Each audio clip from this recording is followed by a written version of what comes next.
Hoy fui al dentista y me hice blanqueamiento, o sea, me hice mi limpieza que hay que hacer cada 6 meses. Hagan su limpieza siempre dental. Y generalmente agrego un blanqueamiento porque me gusta mucho tener los dientes blancos, mantenerlos blancos, me refiero. Y tomo mucha Coca-Cola, como ustedes saben, tomo mucho café, mucho té. Y no lo hacía hace un buen tiempo. Antes solía hacerlo como al menos en cada limpieza, una sesión de blanqueamiento. Y ahora no lo hacía hace más de un año y lo estaba notando como en los videos. Así que, pero eso es lo que quería decir. Si alguna vez han hecho un blanqueamiento o se piensan hacer uno, que en general se hace como en varias sesiones. Yo me hago una sesión, generalmente. La sensibilidad que te queda en los dientes por al menos un par de días, 1 o 2 días máximo, es horrible. Es como una sensibilidad constante, como que siento que la existencia de los dientes de adelante me duele, es normal, es parte del blanqueamiento, te quedan muy sensibles esos primeros 2 días, pero es muy desagradable y no extrañaba eso para nada. No puedo tomar Coca-Cola estos días, obviamente, no puedo tomar ni comer nada que tenga colorante o colorante oscuro en el fondo, rojo, no puedo comer tomate, cosas con chocolate o... De hecho, no debería tomar tampoco bebida porque, no sé, por ejemplo, la Sprite no me va a manchar los dientes porque no tiene colorante o con mucho color, pero sí entre el gas y es como muy azucarada, me puede como dejar los dientes más sensibles aún, entonces no le ayuda mucho a la sensibilidad. Me compré una Sensodyne para estos días y soportar, pero es muy desagradable, no estoy soportando. Cuando vean esto y ustedes cuando estén viendo el episodio ya van a haber pasado, ¿cuánto? 4 días de esto, así que voy a estar bien, pero estoy grabando esto día lunes cuando fui al dentista y horrible, ahora me está doliendo mucho. Cuando comí pan con huevo, como que fui cortando pequeños pedacitos de pan y le echaba el huevo y como que me lo tiraba hacia las muelas de atrás y masticaba así como atrás para que no tocara con mis dientes de adelante. Y tomé un poquito de Sprite y eso me arruinó todo. Siento que ahora tengo los dientes muy sensibles después de que tomé un poquito de Sprite. Dicen que cuando pasa eso tienes que ir a enjuagarte después como con enjuague para sacarte como eso de los dientes, pero bueno, voy a grabar primero. Me había servido toda esta Stanley llena de Sprite y no quiero tomar ahora porque parece que esto me está dando más sensibilidad. Miren, me compré esta libretita de Snoopy en el Líder.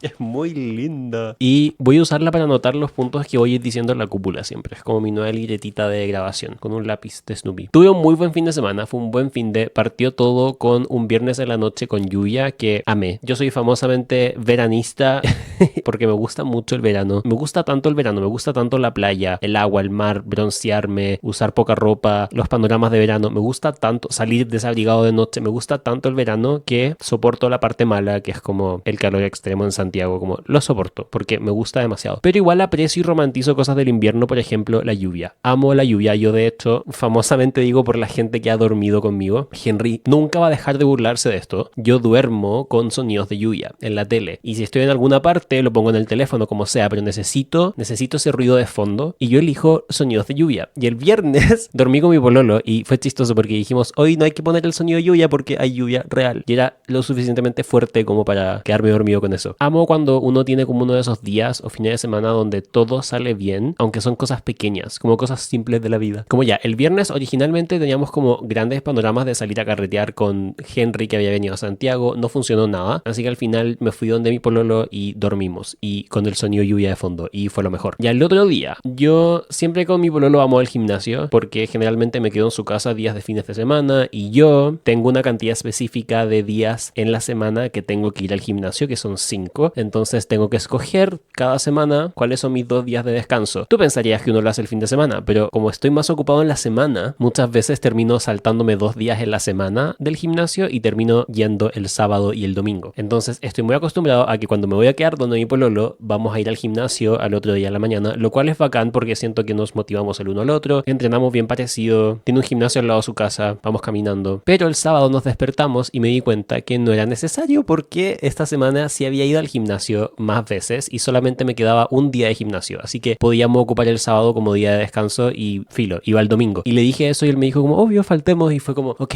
día de descanso. ¿Qué hicimos? Comimos, mi pololo cocinó, me hizo mucha comida alta en carbohidratos como me gusta a mí, como muchas ayuyas con mucho huevo.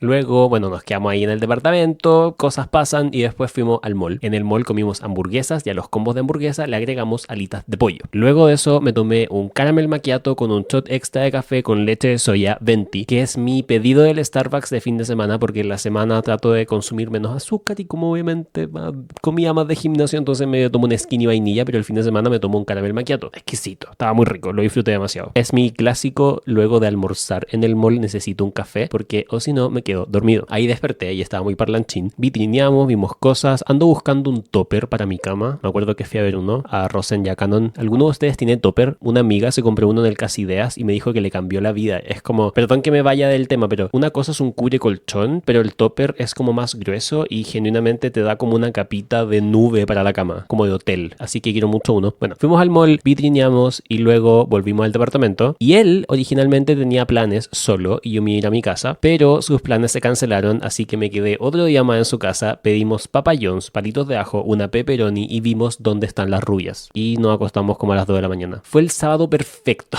Fue el sábado perfecto. Ese es un sábado perfecto para mí. Lo siento, puede sonar súper fome. Es un sábado perfecto para mí. Me acuerdo que publiqué el capítulo de La Cúpula pasado como con él al lado, porque terminé de editarlo como a las 11:30 y lo dejé exportando en el computador. Me fui a la casa de mi pololo, le pedí a mi hermana que estuviera atenta aquí cuando el video estuviera listo. Ella lo subió desde acá y ahí yo puse el título, las cosas y lo publiqué como a la 1:30. Estaba con él al lado, así que fue en ese momento donde había lluvia. Así que muchos de ustedes lo vieron en ese momento, apenas se estrenó. Eran las 1:30 y yo como...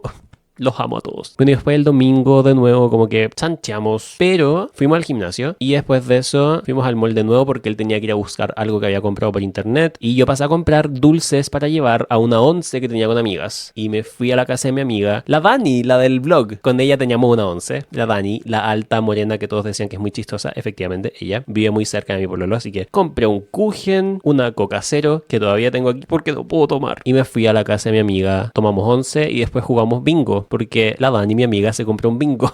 Dijo que estaba haciendo su compra como del Jumbo por el teléfono y vio un bingo, lo agregó y fue su mejor compra, dijo, porque lo pasamos muy bien. Instalamos como una aplicación de micrófono en el iPhone y ellas iban, como ellas dicen, cantando los números del bingo con el micrófono. Le tenemos todo lo que viene haciendo el 64, el 3, el 81, el 82, por aquí caserita, el 84. Gracias a todos los que nos acompañan el día de hoy.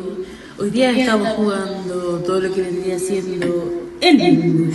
Eso, bueno, ¿qué más tengo? Buen fin de semana, blanqueamiento dental, algo muy random que les quería contar. Para la gente de Santiago, hay una tienda que se llama Track Size, que está en el Metro Los Leones, en la salida de la línea 6, en esa parte donde hay tiendas, con base a General Holley, en Providencia. Un amigo mío, Rubencito, él es muy aesthetic, muy estiloso, y él me hizo conocer esa tienda, y es, no sé cómo describirla, pero entiendo que es como una tienda de ropa de segunda mano, pero donde hacen como una curatoría muy fashion, y arman realmente como cápsulas, y puedes encontrar desde carteras y accesorios de diseñador hasta cosas random de marcas deportivas de los años 80, así como yo me he comprado muchas cosas Ralph Lauren ahí, Polo. Hay una cartera Louis Vuitton que está puesta siempre ahí y yo quiero saber si es real, solamente que muy antigua, lo cual no creo porque con una cartera Louis Vuitton, por muy antigua que sea, tú puedes hacer buena plata, entonces no creo que la tendrían como ahí puesta, o si es simplemente una de esas muy buenas imitaciones. Yo sé todo este debate de que al final es lo mismo, son todas hechas en China.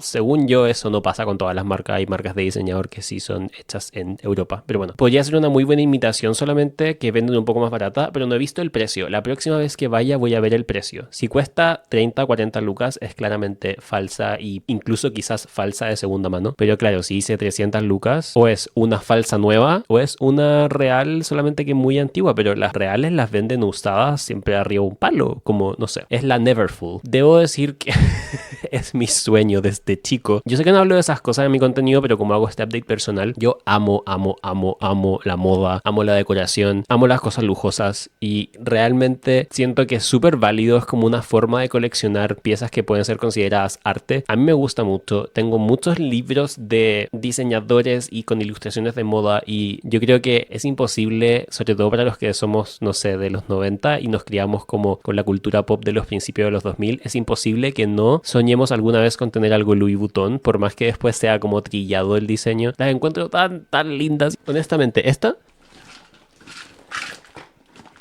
que es de H&M, 20 lucas. Me la compré pensando en eso, como en la famosa Neverfull de Louis Vuitton. De hecho, el diseño es muy similar, que es como una tote. Al final es como una bolsa donde echas cosas y te la pones en el hombro para viajar, para moverte. La ocupo para el gimnasio. Amaría tener una. Me quedé pensando mucho en eso. Pero bueno, ¿qué me compré? Me compré unos lentes de sol. Estos lentes los encuentro muy lindos. Kai Sha, dice. Y me compré una polera que al parecer es YSL, Yves Saint Laurent, pero es como una polera de una colección de mujer de como el 2014. Y yo la voy a usar como polera para cargar carretear porque me queda como obviamente apretada y corta. Dejo aquí una foto porque está lavándose en este minuto. Me compré eso, 15 lucas esa polera, que en su momento costó 500 lucas, lo encuentro heavy. Pero es como muy rebuscado, muy random, es una polera muy X, pero es Yves Saint Laurent.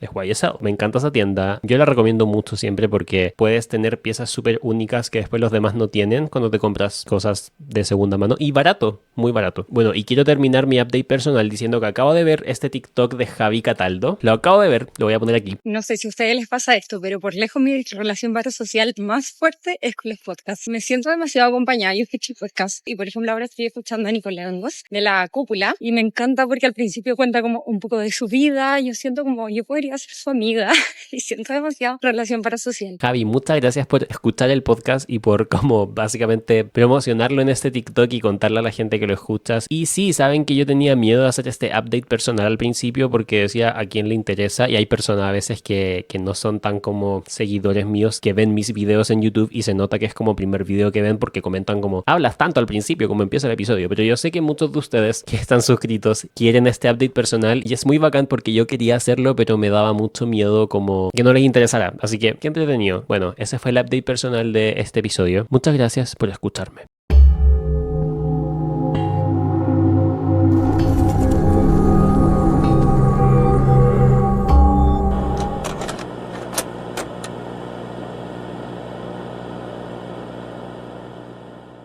Si es que ustedes escuchan más contenido de true crime, crímenes, casos reales o ven incluso también ficción criminalística, pueden haber escuchado muchas veces el término en inglés alibi o coartada, que es básicamente una prueba o evidencia de que alguien no pudo haber cometido un crimen del que se le puede estar acusando porque simplemente no podría haber pasado lógicamente por haber estado en otro lugar o algo así. Si han visto películas como de casos criminales o han visto documentales, muchas veces la coartada puede ser simplemente una forma de descartar a un sospechoso como el culpable, pero en otras ocasiones el hecho de comprobar que una coartada es simplemente falsa o fabricada es lo que acerca mucho más a la investigación a finalmente descubrir al verdadero culpable. Y eso es lo que ocurre en este caso, aunque no está cerrado. Hoy vamos a hablar de un caso que sigue en investigación, que de hecho está frustrantemente atrasado en su proceso de juicio y todo. Es brutal. Es precisamente el descubrimiento de que la gran coartada del acusado era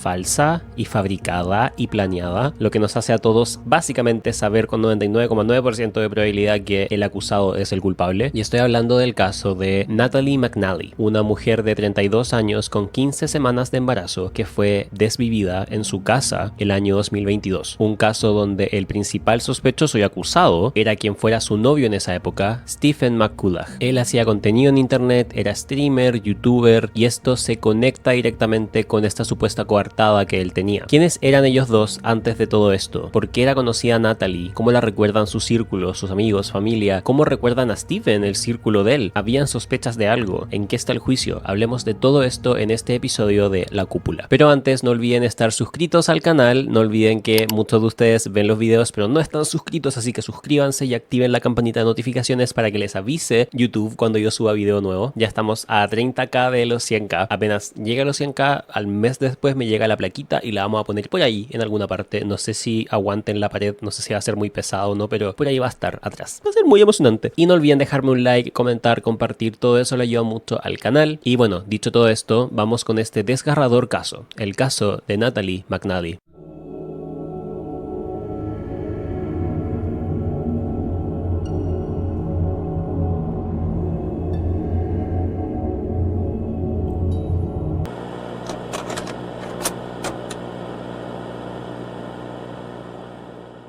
Comencemos hablando un poco de la víctima, Natalie McNally. Creo que siempre es importante honrar el recuerdo de estas personas porque yo no creo en idealizar, romantizar, idolizar a los asesinos, aunque eso suena súper obvio, pero siento que muchas veces podemos caer en eso por el morbo, por la fascinación que entendiblemente podemos tener por la mente de una persona que es capaz de hacer eso. Pero yo siempre he dicho que siento, a mi parecer, bajo mi opinión, que los asesinos, estos criminales, son simplemente personas no muy inteligentes. Una cosa es tener la capacidad lógica de planear algo y llevarlo a cabo al final, de alguna u otra manera. Son descubiertos, por eso estamos hablando de ellos. Y siento que hay un grado de inteligencia que tienes que tener también para ser una persona con valores y como que sabe que no tiene que acabar con la vida de otra persona. Y yo simplemente siento que muchas veces estas personas son simplemente, obviamente, sociópatas o psicópatas. No funcionan como el resto de la gente, entiendo eso, pero al mismo tiempo no puedo evitar ver como baja inteligencia el hacer algo así. Entonces nunca he creído como en idolizar o encontrar tan fascinante a estas figuras. Para mí, una persona que le gusta tener todo bajo control y saber todos los peligros que pueden existir a todo momento, eso es lo que más me acerca a los casos criminales. Poder saber identificar señales, saber qué cosas pueden pasar. Esa es mi fijación, pero no los criminales en sí. Siento que me obsesionan más las historias de la víctima por lo mismo, para entender cómo llegaron a esa posición. Y muchas veces te das cuenta que no hay mucho que uno pueda hacer. Muchas veces uno no tiene idea con quién se está involucrando. Nunca hay que culpar a las víctimas por tomar malas decisiones, pero siempre me gusta enfocarme en eso, como que no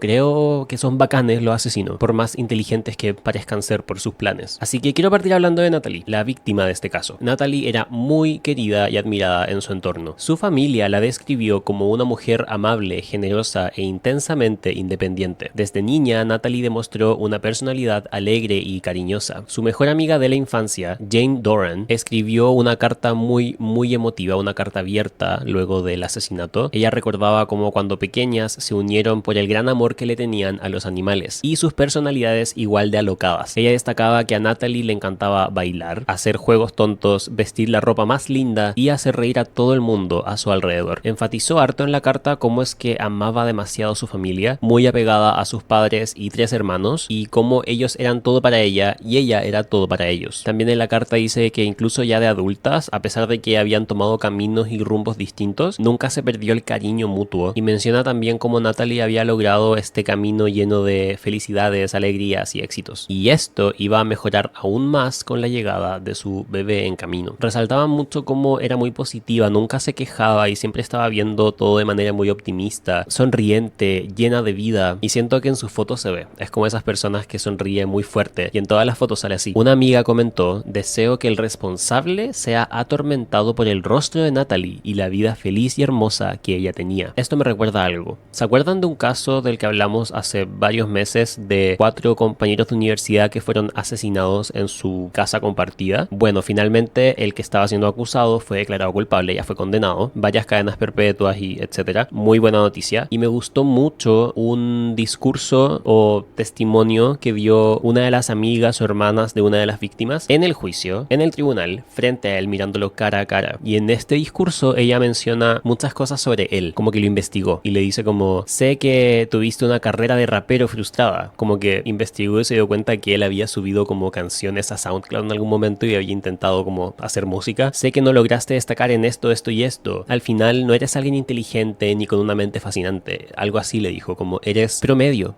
Nunca vas a destacar en nada. Esto no te va a dejar recordado como un gran asesino. Nunca vas a llegar a ser tan feliz, ni exitoso, ni sociable, ni admirado, ni querido como, y menciona como a una de las víctimas. Y me gustó tanto ese discurso porque me recuerda a lo que yo siempre menciono en los episodios, que es como a veces la gente encuentra muy fascinante a los asesinos y yo siento que son perdedores. Siento que son como sacos de wea, perdón por la palabra, pero no son inteligentes. Son personas con muchas frustraciones. Algo de sociopatía, psicopatía debe haber. No creo que en todos los casos. Hay gente que termina siendo mala porque tienen baja inteligencia, porque tienen poca inteligencia emocional, porque no controlan sus impulsos y son personas muy decepcionadas con la vida, muy inseguras, muy envidiosas. Siento que es hora de que también veamos a los asesinos de esa forma, y me encantó el discurso porque él mantiene su cara seria, pero yo creo que esta chica le diga eso al frente de todo el mundo debe haber sido una de las peores partes de su proceso, y ahora bueno, va a estar en la cárcel hasta que muera. Y eso me recordó mucho, quería mencionarlo, esta frase de una de las amigas que dice: ojalá que la cara y la felicidad de la vida que tenía Natalie tormente a quien sea quien la mató por el resto de su vida. En una vigilia que hicieron en memoria de Natalie, estaba la familia y su hermano Brendan la describió como una persona extraordinaria y contó que desde los 3 años Natalie enfrentaba la diabetes tipo 1, pero eso nunca fue un impedimento para que llevara una vida plena e independiente. Y mencionó también cómo estaba encantada de ser madre por primera vez. La madre, Bernie McNally, la recordó como su mejor amiga. amiga, eran muy cercanas. Mencionan como Natalie tenía programada una ecografía al día siguiente de su asesinato, y los padres dicen que la última vez que vieron a Natalie estaba súper emocionada por Navidad de ese año. Bueno, aparte de este carácter y simpatía y felicidad y forma de ser tan afectuosa, Natalie era conocida también por tener múltiples intereses y un alto compromiso social. Trabajaba como ejecutiva de marketing para la empresa de transporte TransLink y sus colegas también la querían mucho. Desde la empresa dijeron: estamos conmocionados y entristecidos por la noticia de la pérdida de nuestra colega y amiga Natalie. Era un miembro valioso de nuestro equipo de mercadeo. Hasta en la escuela dejó una huella, o sea, la gente de su primaria, o sea, donde fue cuando era muy pequeña, la recordaba con cariño como una persona amable, cariñosa y capaz, con una sonrisa para todos. Un ex compañero de trabajo, por ejemplo, comentó en redes sociales: trabajé con Natalie en Lurgan el 2017-2018. Era una persona muy amorosa, que en paz descanse. Siento que cuando ocurren estas cosas y empiezan a aparecer personas que intercambiaron palabras o situaciones, momentos con la víctima en algún momento de su vida y empiezan a decir: la conocí, era una gran persona, trabajamos juntos un año, nos queríamos mucho, como es una señal de lo linda persona que era. Como yo siento que esta cantidad de elogios no lo genera cualquier persona al fallecer. Todos tendríamos siempre empatía y querríamos dar nuestras condolencias a una víctima de algo tan brutal, pero siento que se nota cuando una persona realmente había dejado una marca grande en cada espacio en el que estuvo, y así parece ser Natalie. Dicen que participaba anualmente en la Marcha del Orgullo LGBTIQA+ de Belfast, y de hecho su familia tras su muerte decidió marchar en el Pride para honrarla. Era amante de los animales, le gustaba armar puzzles y que siempre tenía 3 libros al mismo tiempo en su velador, en su mesita de noche, porque le gustaba mucho leer. Y le gustaba el fútbol, era muy fan de Everton FC, la liga inglesa de fútbol. Los papás vieron a Natalie la noche anterior a su asesinato y vieron la final del Mundial de Fútbol, y cuando se despiden recuerdan que se fue feliz con sus regalos de Navidad y prometiendo verlos en un par de días.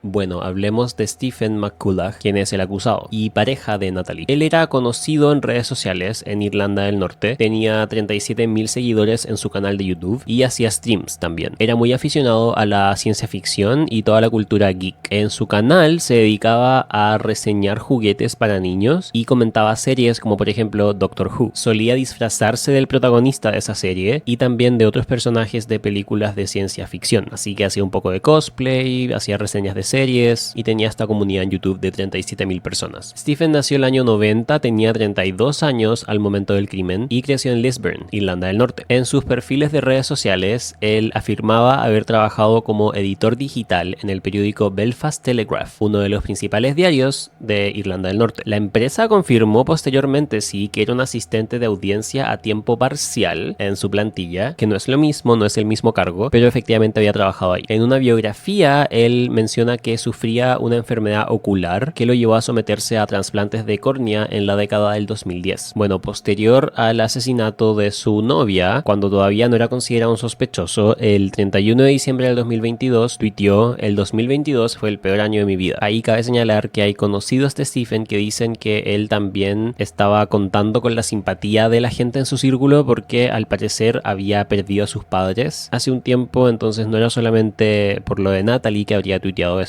Pero todo esto era en un momento donde Stephen no se consideraba todavía como un sospechoso porque tenía una coartada. A diferencia de Natalie, el círculo de Stephen no ha hablado positivamente o no lo ha elogiado, públicamente al menos, después de todo esto. Miren, antes del 2022 Stephen no tenía ninguna condena penal registrada, pero eso no quita que no tuviera un historial de conducta errática. Al parecer hubo un incidente de violencia el año 2019, donde según la fiscalía, Stephen admitió haber agredido físicamente a una exnovia, luego de descubrir en su teléfono mensajes sexuales que no le gustaron a él. Y en ese momento, la pareja de Stephen presentó una denuncia por agresión, pero posteriormente retira esta denuncia, así que el caso no prospera en tribunales. Esto obviamente denota una actitud o personalidad violenta y celosa de parte de Stephen. Y de hecho hubo un comentario en redes sociales por alguien cercano al caso que dijo: no es su primera vez, no tiene el historial tan limpio, aludiendo a que ya había sido acusado de violencia doméstica antes. Y es precisamente cuando la investigación se da cuenta que la coartada de Stephen era una farsa que empiezan a verlo como una persona realmente manipuladora y como el principal sospechoso.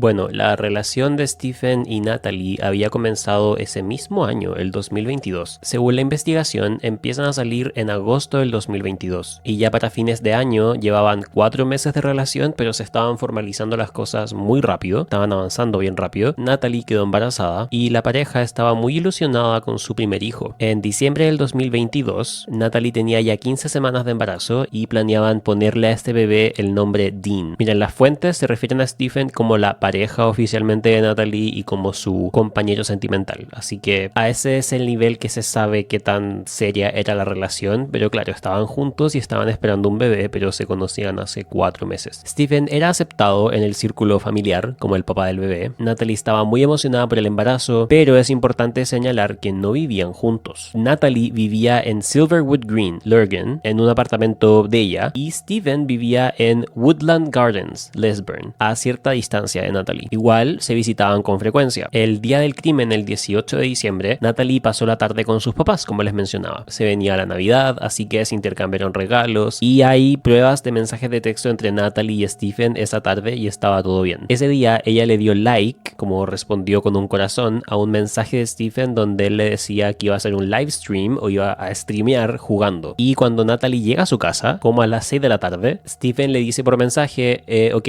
voy a transmitir toda la noche, deséame suerte. Y Natalie le dice, buena suerte, quizás veo tu transmisión más tarde. Así que ese intercambio de mensajes demuestra que estaba todo bien en la relación al parecer hasta ese mismo día. Jane Doran, la amiga de la infancia de Natalie, dice que realmente se veía muy feliz, que estaba emocionada por empezar esta familia con Stephen y que estaban muy enamorados, así se veía. Jane también recuerda que cada vez que se encontraba con Natalie en el último tiempo, Natalie hablaba mucho también de lo feliz que estaba con su trabajo, hablaba de sus planes, así que no daba ninguna señal de estar mal en la relación tampoco. Otro amigo comentó en redes después del crimen que nunca escucharon a Natalie quejarse de la relación de ninguna forma, y la familia de Natalie nunca detectó ninguna red flag o señal de alerta tampoco. Los primeros días después del crimen, él es abrazado en la familia como otra persona más que estaba perdiendo a Natalie, pero esto siento que te demuestra el nivel de confianza que le tenían todos a Stephen, porque es asesinada y hasta la familia no se le ocurre que sea Stephen y lo aceptan como en su casa esa misma noche o al otro día como parte de este proceso de empezar a tener el duelo por Natalie. Eso te dice que le tenían mucha confianza. Stephen estaba al tanto del embarazo, obviamente. Natalie estaba también al tanto de las particularidades de salud que ella tenía, como diabetes tipo 1, como les decía anteriormente. Y un dato que apareció en la investigación es que Stephen le había prometido a Natalie que iba a dejar el alcohol, en solidaridad con ella, que no podía beber obviamente por el embarazo. Pero la investigación luego ve el video del stream que hizo Stephen esa noche, ese stream que le avisó a Natalie que iba a hacer. En este stream, Stephen dice que va a tomar unas copas porque sería más divertido estar borracho en el stream. Entonces esto podría haber indicado que Natalie vio esto y se molestó, rompió la promesa, podría indicar muchas cosas, pero esto ya llamó la atención en el stream de Stephen cuando empezó la investigación. Y bueno, luego con la investigación empiezan a salir a la luz ciertas tensiones que habían en la pareja. Ahora, yo creo que obviamente siempre las tensiones que hay entre dos personas en una pareja romántica, muchas van a ser probablemente algo que queda entre los dos solamente. Hay muchas tensiones de pareja que el mundo afuera no conoce de ellos. Pero claro, acá la investigación saca a la luz que, por ejemplo, Stephen sentía celos de un exnovio de Natalie. Y la investigación revela que 3 días antes de la muerte de Natalie, el 15 de diciembre del 2022, Natalie intercambió 33 mensajes de WhatsApp con su exnovio. No se conocen los detalles de esa conversación, pero la fiscalía sí sugirió que era algo personal y sexualizado. Y aquí empieza a crecer la hipótesis de Stephen como el criminal y el asesino. Y en esta hipótesis, este intercambio de mensajes de texto que tiene Natalie con un exnovio sería el catalizador que despertó toda la ira en Stephen. Bueno, si han escuchado alguna vez un poquito de criminalística o han visto alguna serie, saben que esto es el motivo. El famoso motivo que tiene que ser parte de una hipótesis para acusar a alguien o para culpar a alguien de un crimen. Aquí ya hay una pieza clave. ¿Por qué Stephen podría haberse molestado o haber querido acabar con la vida de Natalie? Bueno, había pasado esto 3 días antes. Y bueno, no había ningún tipo de alerta pública ni privada sobre violencia en la relación. Eso no lo confirma, obviamente, pero nadie en el círculo de Natalie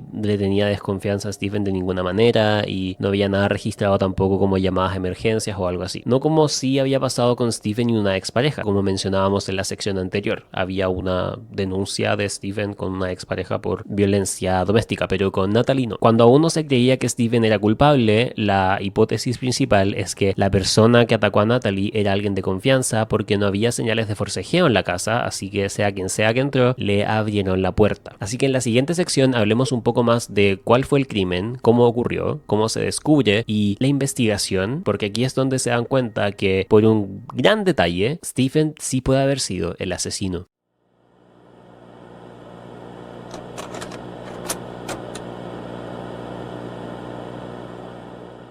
Bueno, la noche del 18 de diciembre del 2022, Natalie McNally fue atacada y asesinada en su casa en el condado de Armagh, Irlanda del Norte. Fue apuñalada varias veces y también presentaba signos de estrangulamiento y algunos traumatismos por golpes en la cabeza. El crimen ocurre en horas de la noche que coincidía con el Mundial de Fútbol del 2022 y bueno, el agresor deja a Natalie gravemente herida y obviamente tristemente, tanto Natalie como el bebé que estaba gestando pierden la vida en ese instante. Como les decía en la sección anterior, no habían signos de entrada forzosa a la casa, así que se asumía que el criminal tenía que ser alguien de confianza y que Natalie le abrió la puerta. El cuerpo fue descubierto poco tiempo después, simplemente al ir a ver la casa cuando no respondía a los llamados de sus familiares y amigos, y la policía de Irlanda del Norte comienza inmediatamente con la investigación. Los informes forenses también indicaban que Natalie intentó defenderse, tenía ciertas heridas de defensa en el fondo con arma blanca, y también se decía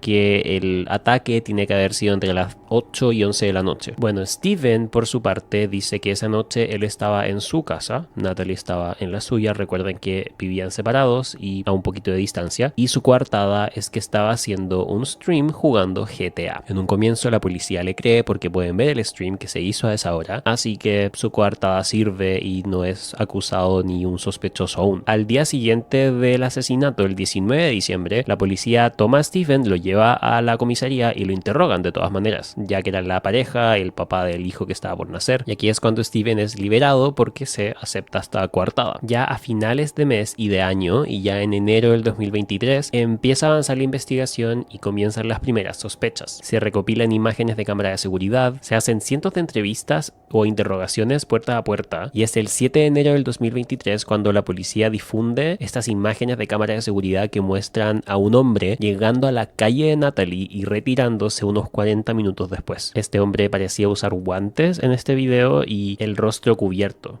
Pero al mismo tiempo la policía insistía en que no puede haber ingresado forzosamente a la casa, entonces Natalie tiene que haberlo recibido de alguna forma. Ya a mediados de enero se ofrece una recompensa de 20.000 euros por información que condujera al asesino. Hubieron un par de hombres de hecho que fueron arrestados inicialmente por sospechas durante este proceso, pero fueron liberados después ya que no eran simplemente. Steven mostraba una actitud colaborativa pero igual extraña. Estaba afectado, participaba en vigilias, se visitó mucho con la familia de Natalie, pero por ejemplo, luego se sabe que en una de estas juntas con la familia de Natalie dejó su teléfono grabando por 40 minutos en secreto para saber si sospechaban de él. Y por ejemplo, otro comportamiento errático que tuvo que mostraba un poco de inconsistencia es que él mandó mensajes de texto a Natalie cuando estaba desaparecida supuestamente en ese rato antes de que se descubriera el cuerpo, y le dijo en el mensaje que estaba preocupado porque podía tener un coma diabético, que quizás eso le estaba pasando, que dijera dónde estaba, pero nunca alertó de esas preocupaciones a la familia ni a emergencias, porque es él quien descubre el cuerpo. Y aquí empiezan a sospechar más y más de él. Ya es para el 31 de enero del 2023 que la investigación da un giro. La unidad de delitos somete los dispositivos electrónicos de Steven a investigación, a análisis, y se dan cuenta que el stream no fue en vivo, era pregrabado. De hecho, en ese mismo stream le dice a su chat supuestamente que no puede interactuar con ellos por problemas técnicos, y luego con simple investigación tecnológica se dan cuenta que no era en vivo, lo había grabado días antes. Aquí interrogan nuevamente a Steven. Steven admite que era pregrabado, su coartada se cae y es arrestado nuevamente, esta vez acusado formalmente del asesinato de Natalie. Aquí ya se explica que la hipótesis es que Steven dejó este stream pregrabado andando. Bueno, es el 2 de febrero del 2023 que se da a conocer públicamente esta información, que el live stream de Steven fue pregrabado, y aquí se empiezan a conectar cosas como Por ejemplo, bueno, testigos escucharon gritos un poco antes de las 9 de la noche. Imágenes de cámaras de seguridad muestran a un hombre con una figura muy similar a la de Stephen tomando el bus cerca de donde vive Stephen, un bus que iba camino a donde vive Natalie. También hay imágenes de cámaras de seguridad que muestran a un hombre entrando al barrio de Natalie un poco antes de las 9 de la noche. Y por aquí, por esta hora, es donde testigos escucharon gritos. Hay otra cámara que capta a un hombre tomando un taxi y que lo lleva de vuelta a el lugar donde vive Stephen. Y luego el taxista identifica a Stephen como el hombre que llevó en este taxi. Este es el día en que ya Stephen es totalmente imputado por este cargo de homicidio contra Natalie y se le negó la libertad bajo fianza, quedó en prisión preventiva y bueno, negarle la libertad bajo fianza tiene que ver con el riesgo de obstrucción de la justicia que él puso al haber creado una coartada y haberlo planificado tanto. Hubo una audiencia posterior en marzo del 2023 donde solicita fianza nuevamente, que también fue negada, y aquí salen a luz más detalles y más escalofriantes que refuerzan todas las sospechas contra Stephen. La fiscal, Natalie Pinkerton, expuso que el acusado habría dejado como easter eggs o como mensajes ocultos por nada, literalmente como casi algo simbólico, en su stream pregrabado, y sería un poco como burlándose de la situación, porque aproximadamente a las 9 p.m. de la grabación del stream, o sea, estaba planeado para que esto se viera a las 9 p.m., que es a la hora donde habría sido el asesinato, Stephen en su stream emprendió una misión secundaria dentro de todo el juego que estaba haciendo, que consistía en asesinar a un personaje femenino simulando un accidente. Mencionó el nombre de Natalie mientras jugaba también, y la fiscalía argumentaba que era muy improbable que todo esto fuera coincidencia, sino que al revés, fue a propósito y como señales deliberadas de Stephen burlándose un poco y jactándose de su crimen perfecto. Y aquí se investigó mucho más este tema de los celos y la policía descubre también que Stephen había desbloqueado el teléfono de Natalie unas 9 veces en la víspera del asesinato. Luego, cuando ya incautan los dispositivos electrónicos de Stephen, también pueden ver, aparte de que el stream era pregrabado, por semanas habían búsquedas en internet en relación a qué es más doloroso, morir ahogado o quemado vivo, y duele más un disparo a la cabeza o ser apuñalado en el corazón. Así que, como muchas veces se ven estas investigaciones, gracias a que uno puede tener acceso a los datos de computadores, incluso si tú los borraste, se puede ver que había buscado estas cosas y ya todo está indicando a Stephen como el culpable. Y en estas investigaciones también, cuando ves evidencia de que la persona cometió el crimen, pero a eso le sumas todas las decisiones muy calculadas que toman para no ser un sospechoso en el caso, el stream pregrabado, ir a las vigilias, como efectivamente cómo debería actuar Stephen si realmente fue inocente, cuando eso se le suma a la evidencia de que él fue el culpable, lo hace ante los ojos de la investigación es muchas veces alguien mucho más peligroso, porque es alguien que no tiene nada de remordimiento, que no tuvo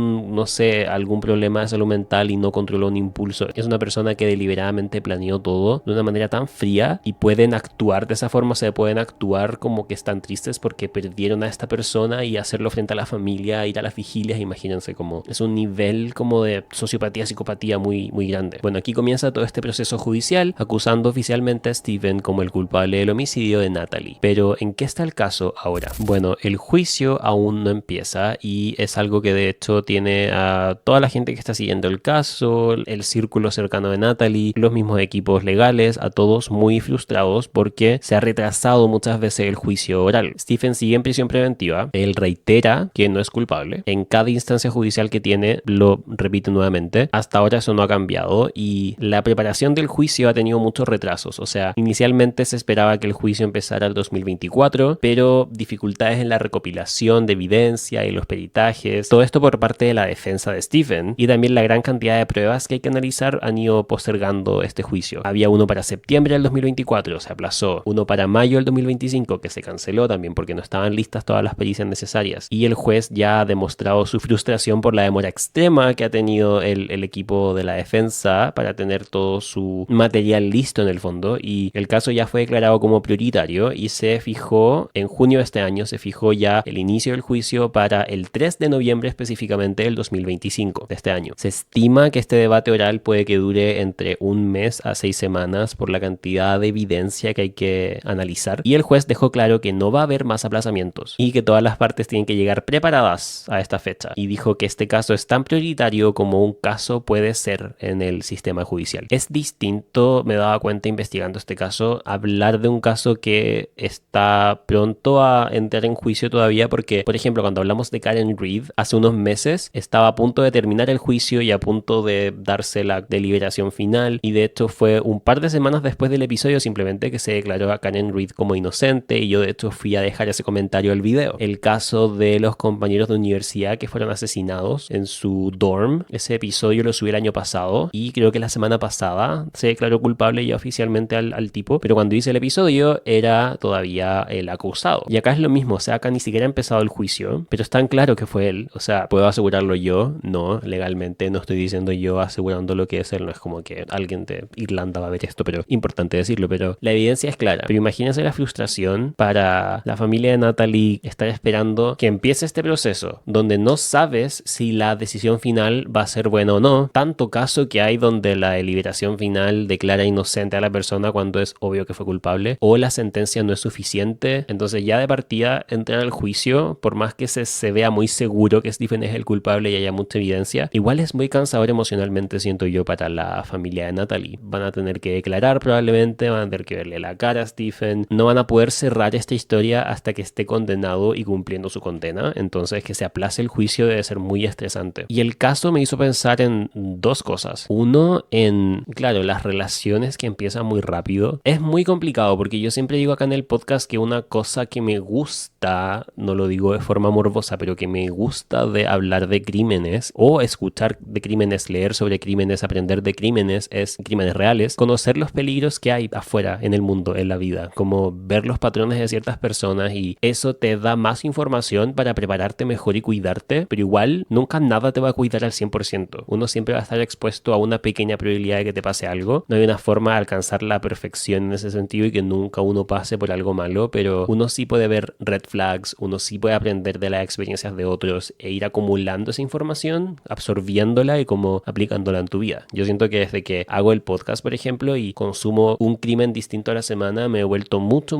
más paranoico y miedoso, pero eso es bueno. Uno no puede confiar tanto en la gente. Siempre recuerdo que, no sé, el 2022, de hecho fue este mismo año, de este caso, me fui de viaje con un tipo que conocí hace años, pero por internet, que no vivía acá en Chile, y vino a Chile por otra razón, se supone. Nos conocimos y me invitó, él seguía su viaje por Latinoamérica y me invitó a ir a Argentina con él, y fui como 3 días con él. Todo bien, no pasó nada, pero ahora pienso, yo tenía 27 en ese momento, siento que hoy en día nunca haría eso, como que no sé, me cuesta mucho confiar en la gente por lo mismo, porque muchas veces yo siento que estas personas que cometen estos crímenes a veces quizás ni siquiera tenían planeado en su vida que lo iban a hacer, simplemente en un momento de mucha rabia porque les afecta mucho algo a su ego. Por ejemplo, en este caso, si es que Stephen efectivamente se molestó porque vio estos mensajes, ahí es cuando despierta este lado sociópata, psicópata de ellos, que puede que hayan sabido que tenían, puede que no, pero saber si alguien tiene ese lado en ellos o si alguien te haría eso es tan complicado. Como que hay tanta historia de gente que termina haciéndole eso a sus parejas, no sé. Creo que al final lo que podemos aprender de estos casos es que si uno ve red flags, ponerle atención. Si alguien te dice cómo es, creerle, no pensar que uno puede cambiarlo. No avanzar tan rápido en las relaciones. Hay que tener cuidado y no dar tanta vulnerabilidad, no sé, no compartir las llaves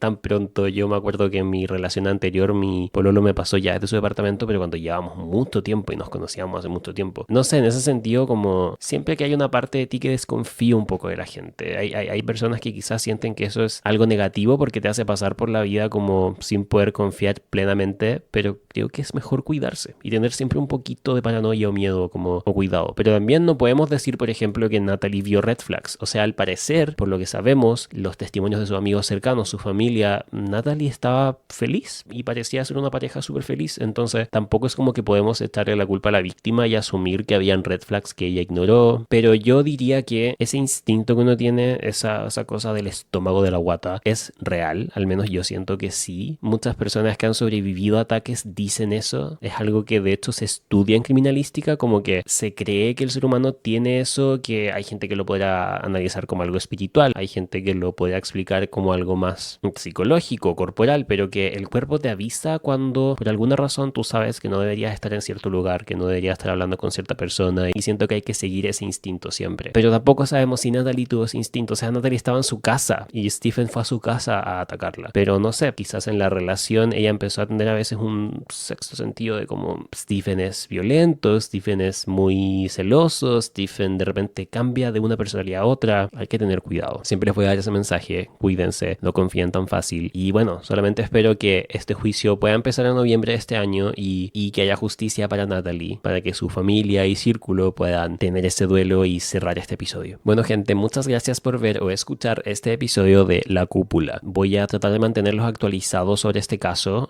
Cuando en noviembre ocurra el juicio, quizás podemos hacer un nuevo episodio sobre este caso y les voy contando qué va pasando. Únanse al Discord, ahí hay un canal específico de La Cúpula donde podemos ir discutiendo casos, siempre pueden recomendar casos también. No se olviden de dejar un like, compartir el video, comentar y estar suscrito al canal con la campanita de notificaciones activada. Y eso, nos vemos en el próximo episodio. Chao, chao.